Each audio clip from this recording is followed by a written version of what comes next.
There is an image sitting on a server at the SLAC National Accelerator Laboratory in California, released 2 weeks ago, that most people have not seen, not because it was hidden, because it is too large to look at. Displaying it at full resolution requires a screen the size of a building. Every pixel in it is a measurement. Every measurement is a data point. And the data points together add up to something that is making dark matter, physicists, cosmologists, and observational astronomers simultaneously excited and deeply unsettled in ways that the press releases accompanying the image do not fully capture. The image is Vera Rubin Observatory's first LSST camera science image, the first frame produced by the largest digital camera ever built, from the most ambitious sky survey ever attempted, pointed at the most studied patch of sky in the history of astronomy. And what it revealed when the stacked observations were finally combined, processed, and made available to the scientific community on July 31st, 2026, is not a beautiful picture of space. It is a map of something invisible. The arcs of light bending around galaxy clusters in the image are not optical illusions. They are the gravitational fingerprints of matter that cannot be seen, cannot be touched, and cannot be explained. Matter that makes up 27% of everything in the universe, that holds every galaxy together and determines the large-scale structure of the cosmos, and that science has been trying to identify for nearly a century without success. Vera Rubin spent her career proving it exists. The telescope that carries her name just produced the deepest, widest image of its effects ever captured. And what that image is telling scientists about what dark matter actually is, and is not, is the part nobody is talking about loudly enough. The cosmos field, the patch of sky in the constellation Sextans that Rubin's camera.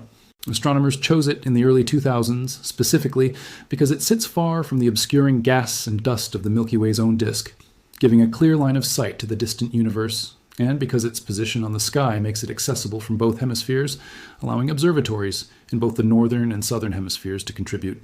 Over 2 decades, the Hubble Space Telescope, the Spitzer Infrared Telescope, the Chandra X-ray Observatory, the Very Large Array Radio Telescope, the European Southern Observatory's suite of instruments, and dozens of other facilities have each added their own layer of observation to the cosmos catalog.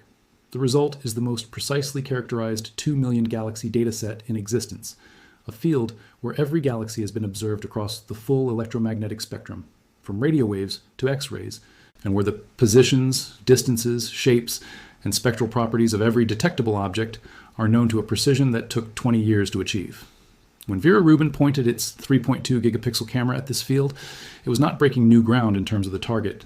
It was adding a new instrument, one with a field of view larger than any of its predecessors, a sensitivity deeper than most of them, and a cadence of repeat observations that none of them could match, to a database that already exists. And the combination of Rubin's new measurements with 20 years of prior data is producing science results that neither Rubin alone nor the prior data alone could generate.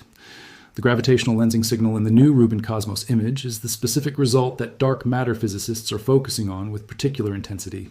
Gravitational lensing works because mass, all mass, including the invisible mass of dark matter, warps the geometry of space-time around it.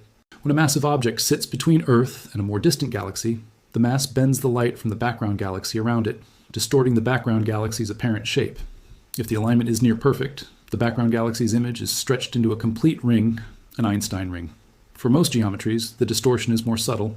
The background galaxy appears stretched into an arc, or slightly elongated, or shifted slightly in position compared to where it would appear without the lensing mass in the way. These subtle distortions, measured across hundreds of millions of galaxies simultaneously, constitute T-weak gravitational lensing signal. The pattern of distortions traces where mass is concentrated, including mass that emits no light whatsoever, which is why weak lensing is the primary direct probe of dark matter's distribution. Rubin's Cosmos image contains hundreds of thousands of galaxies whose shapes are measurably distorted by dark matter halos between them and Earth. The precision with which Rubin measures those shapes, determined by the resolution of its optics, the depth of its imaging, and the area of sky it covers, is significantly better than any prior single-instrument measurement of the same field. And when the Rubin weak lensing measurements are combined with the 20 years of multi-wavelength data already in the Cosmos catalog, the result is a 3-dimensional map of dark matter in that region of the sky at a precision that was not previously achievable. What that map is showing is both expected and troubling in a way that requires careful explanation. The expected part, dark matter halos around individual galaxies, dark matter filaments connecting galaxy clusters, dark matter concentrations at the centers of clusters that match the predictions of the standard Cole dark matter model of structure formation. The troubling part, the detailed distribution of dark matter on small scales, the way it is concentrated in the innermost regions of galaxy halos, the way it is distributed in the smallest detectable substructures, shows discrepancies with the predictions of the simplest cold dark matter simulations that have been accumulating in the literature for years, and that the Rubin data is now constraining with unprecedented statistical power. These discrepancies are not new discoveries. They are known problems. The cusp core problem, where simulations predict dark matter density, should peak sharply at galaxy centers while observations show shallower profiles. The missing satellites problem, where simulations predict far more small satellite galaxies around large galaxies than are observed. And the too big to fail problem, where the most massive predicted dark matter subhalos should contain visible galaxies, but many do not. The Rubin Cosmos data is not resolving these problems. It is constraining them more tightly, showing that the discrepancies are real, that they persist at the statistical precision of the best available data, and that the cold dark matter model as currently formulated cannot account for all of them simultaneously. The specific measurement that is generating the most discussion in the community, following the July 31st release, is the shape noise floor that Rubin's Cosmos image achieves. Shape noise is the fundamental limiting factor in weak gravitational lensing measurements. It arises because galaxies have intrinsic shapes that are not perfectly circular, meaning that some of the apparent distortion in any galaxy's image is due to the galaxy's own shape, rather than lensing by dark matter. By averaging over millions of galaxies, intrinsic shape noise averages out and the lensing signal emerges. The more galaxies you measure, the lower the shape noise floor, and the smaller and more subtle the lensing signal you can detect. Rubin's Cosmos image, combining observations from April 2025 through January 2026, achieves a source galaxy density of approximately 40 galaxies per square arc minute at the depth of this stacked image. That source density is sufficient to detect weak lensing signals from dark matter structures at the scale of individual galaxy halos out to several hundred megaparsecs. And those halo-scale lensing measurements, when compared to the predictions of different dark matter models, begin to distinguish between cold dark matter, warm dark matter, and self-interacting dark matter in ways that previous data could not. Phil Marshall, Rubin's deputy director, stated that the Cosmos field is a very important one for LSST science, and that its wealth of prior observations will make it very valuable as a testing ground for scientists as they get ready to take on the survey data. Testing ground is a scientific understatement. It is the first arena in which Rubin's dark matter measurements are meeting the predictions of dark matter theory at a level of precision where the results matter. The merging galaxies visible throughout the Cosmos field image add a separate dimension to the dark matter story. Galaxy mergers are violent, long-duration events, two galaxies approaching each other. They're stars and dark matter halos. Interpenetrating over millions of years, their gas reservoirs colliding and triggering bursts of star formation, their central black holes eventually sinking to the center of the merged system and coalescing. The Bullet Cluster, a famous galaxy cluster, where a high-velocity collision separated the hot gas from the dark matter, allowing astronomers to map the dark matter independently through lensing while imaging the gas through X-ray emission, remains the single most direct evidence that dark matter exists as a separate component from ordinary matter. The Cosmos field contains dozens of galaxy mergers at various stages of their evolution, and Rubin's imaging, combined with the Chandra X-ray data already in the Cosmos catalog, allows similar bullet cluster analyses to be performed on smaller, more common systems than the dramatic bullet cluster event. Each merger system, where the dark matter distribution can be measured independently of the gas. Distribution is another data pointee on the properties of dark matter, specifically on whether it self-interacts, because self-interacting dark matter and non-interacting cold dark matter produce different dark matter distributions during high-velocity collisions. The Rubin data is beginning to build the statistical sample of merger systems needed to answer this question across a range of collision velocities and mass ratios that single dramatic events cannot provide. The second phase of Rubin's data release, the difference images that will begin arriving in October through December 2026, will transform this static picture into a dynamic one. The Cosmos field image released on July 31st is a snapshot. It shows where everything is. The difference images will show what is changing. Every supernova that explodes in the Cosmos field between now and the end of the survey will appear in the difference images within days of the explosion. Every active galactic nucleus that flares as its central black hole accretes a burst of material will be flagged. Every galaxy that shifts slightly in brightness as a result of microlensing by a compact dark matter object passing in front of it will produce a detectable signal. The static image is the baseline. The difference images are the story being told in real time.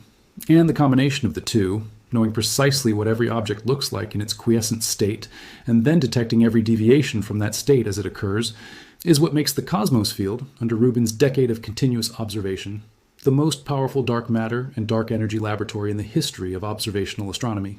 The terrifying images that Vera Rubin just captured are not terrifying in the way that word is usually used.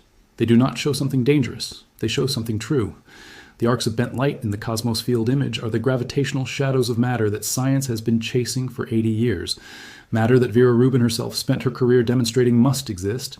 Matter that every galaxy in the universe is embedded in. Matter that determined the structure of the cosmos from the moment the first density fluctuations in the early universe began to grow under gravity. The telescope named after her just produced the deepest, widest, most precisely calibrated map of that matter's effects that has ever existed. And what the map is showing, in the subtle distortions of hundreds of thousands of galaxy shapes, in the arcs around merging clusters, in the halo profiles of individual spirals and ellipticals, is that the answer to what dark matter actually is lies within reach of an instrument that is now operational and will spend the next 10 years collecting the data needed to find it. That is terrifying in the best possible way. Not because the answer is threatening, because the answer is close. And Vera Rubin's telescope is the instrument that will find it. The number that most directly captures what the Rubin cosmos image means for the dark matter search is not 650,000 galaxies, though that number is staggering in its own right. It is 40 galaxies per square arc minute. That source density, the number of background galaxies per unit area of sky whose shapes Rubin can measure precisely enough to extract a weak lensing signal, determines how finely the dark matter distribution can be mapped. At 40 galaxies per square arc minute, Rubin can measure the dark matter halo of an individual galaxy to a precision that previous lensing surveys, limited to lower source densities, could not achieve for individual objects without stacking signals from hundreds of similar galaxies and losing the object-by-object detail. At the depth that the full 10-year LSST will eventually reach, significantly deeper than this first data preview, built from less than 2 years of commissioning observations, the source density will increase further, and the dark matter maps will become more detailed still. The difference images arriving in October 2026 will begin showing the time dimension. The full first-year survey data release, expected in 2027, will extend the weak lensing measurements to the full southern hemisphere sky.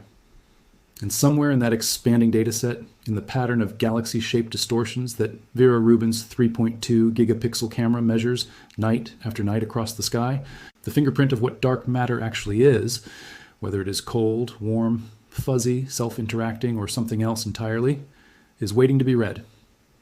The telescope pressed play. The movie is running, and for the first time in 80 years of searching, the answer to the universe's most fundamental mystery feels genuinely close.